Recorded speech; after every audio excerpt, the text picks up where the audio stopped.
Ahmed Courier may well become one of them. He's been in London for 6 years, and now the government wants to start deporting people back to his homeland of Somaliland, even though it does not recognise the government there. But if Denmark can do it, then so can Britain. And so Ahmed may mark the beginnings of a common policy.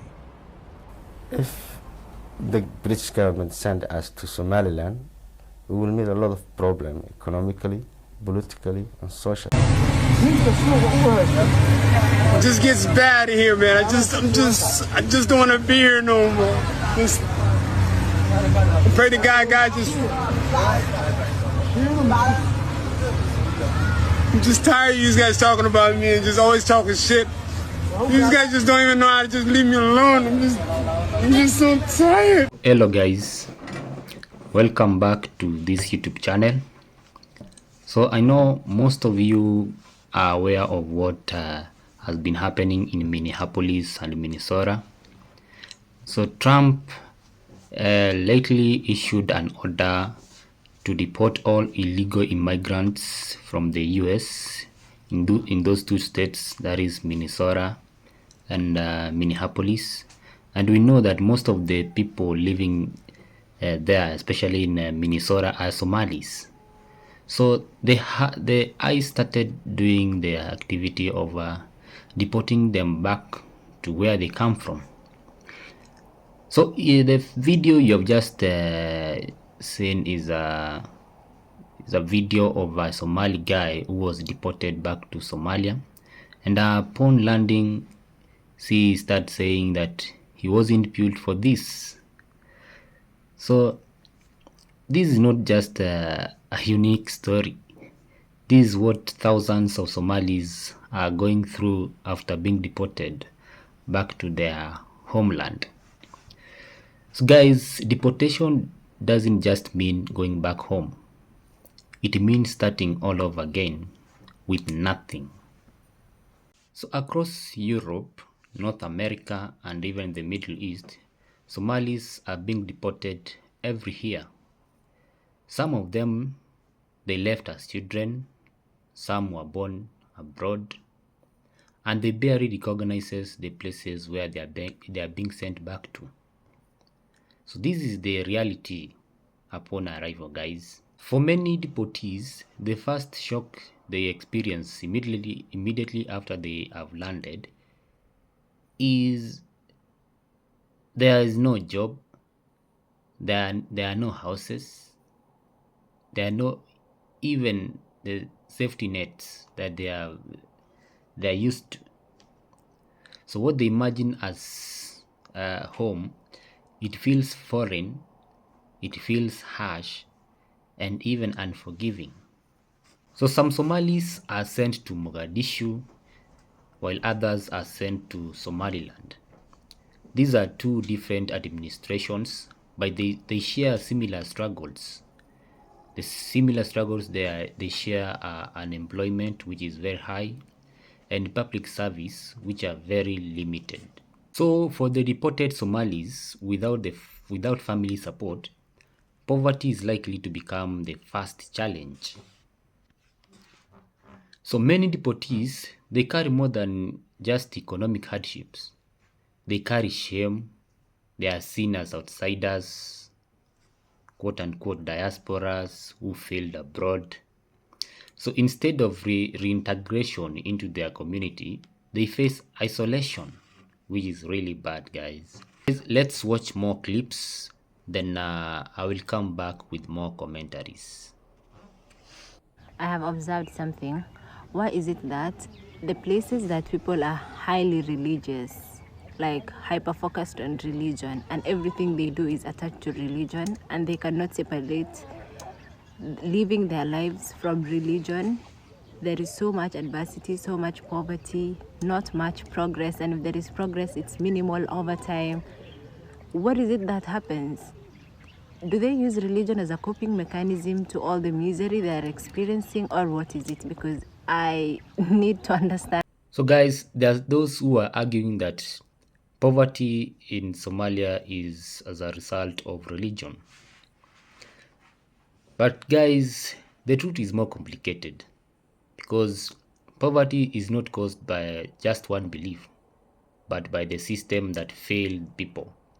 It's a mixture of a lot of factors like political, corruption, and even decades of political instability. So the region has experienced decades of instability. So this might have resulted to poverty in that region. A Somali man from Ohio claims America will become an Islamic state and says Trump should be told. Listen to what he has to say. Islam's coming to America. Islam's coming to America? Yes, it's coming. Wait, is this going to be One day, America will become a Muslim state, a Muslim country. Really?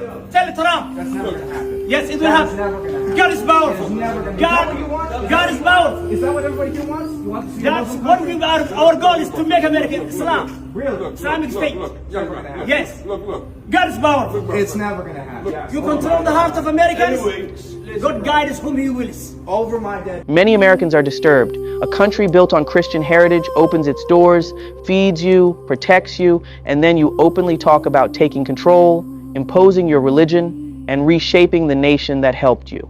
That crosses a line. What makes it worse? When people raise these concerns, supporters rush in saying it's fake or AI, even when it's real. Add reports of fraud in some communities, and trust is shaken. Protection does not mean entitlement or dominance. America must act fast. Europe must act fast. Are governments responding quickly enough or waiting until it's too late? Drop your thoughts in the comments. Somalia is a failed state that exports nothing to the world but piracy and terrorism. Somalia as a country contributes nothing, it accomplishes nothing, it has achieved nothing. You'd have to go back thousands of years to find a time when Somalia had any real significance on the global stage. A Somali mob just rushed ICE agents in Minnesota. The ICE agents are way outnumbered. I think they need to send in the National Guard or the Marines because they're completely overrunning our ICE agents like this. Look, check this out. More of them just continue to show up. There's just 2 of them here. We need way more ICE agents in this area. They're getting surrounded from all sides. Yeah, we can't allow this to happen. This cannot be allowed to happen whatsoever. We need backup in there immediately. All these people that are trying to do that need to get put in their place. They need to know that they can't just do this. They can't just force out police from their neighborhoods. Not in America. They want to go do that, they could go do that back in Somalia. If we can find billions for war, we can find billions for welfare. I come from Somalia. My parents fled war, and like millions of others, they fled poverty too. And when they arrived in Norway, they found safety. And I learned something really simple. Poverty is not a lack of talent or effort, it's a lack of opportunity. Because poverty is not the nature of law. It is created by conflict, by inequality, by the way we choose to share the world's wealth. And today, the effects of poverty is visible from Palestine to Sudan to Yemen, where people lose their homes, the schools, and the futures. And not because the world lacks resources, but because it lacks equality and peace. If we can find billions for war, we can find billions for welfare. If we can rebuild after destruction, we can also invest before despair. The fight against poverty is not charity, it is justice. It is about ensuring that every child, whether born in Oslo, Mogadishu or Gaza, has the same right to live with the dignity. From Somalia to Norway, my story shows what happens when a society decides to lift people up, not leave them behind. The world must choose peace and justice, and we need to act together right. So guys, behind every deportation statistics is a human being.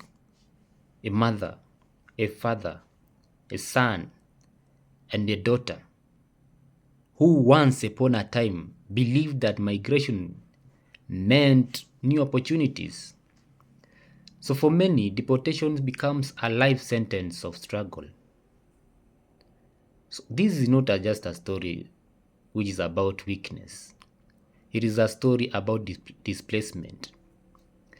So when people are removed from one world and dropped into another without even preparation and support, the result is despair.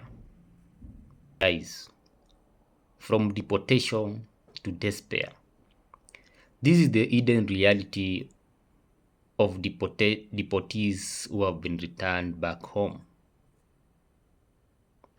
It is a conversation we can no longer ignore. In Somalia, everyone is a millionaire because here, money isn't counted, it is weighed. Over the past years, the value of the Somali shillings has dropped so much that for $1 you get 572 Somali shillings. In supermarkets here, instead of note counting machine, weighing scales are used. People carry sacks full of cash just to buy groceries. Guys, what's your view on the Somali currency? So this guy is saying almost everyone in Somalia is a millionaire. But the money once converted into the US dollar, it is nothing. So what does this mean? It means that the economy in Somalia is really struggling. It means that there is a lot of unemployment there because their currency doesn't have value. See a lot of money on the streets. So guys, thank you for watching to this far end, and I would like you to give your views on the comment section below. Give your views on this whole issue of the illegal immigrants being deported back to their land, and also you can even give a word of advice to those who have been deported. Try advise them on how they can even adopt the new home. It is hard, guys, because some of them were born in the US and some moved there when they were children, but now being deported back to the country where they got no idea on what to expect is really a challenge. So comment, give your views, and share, and remember to subscribe, guys. See you on the next video.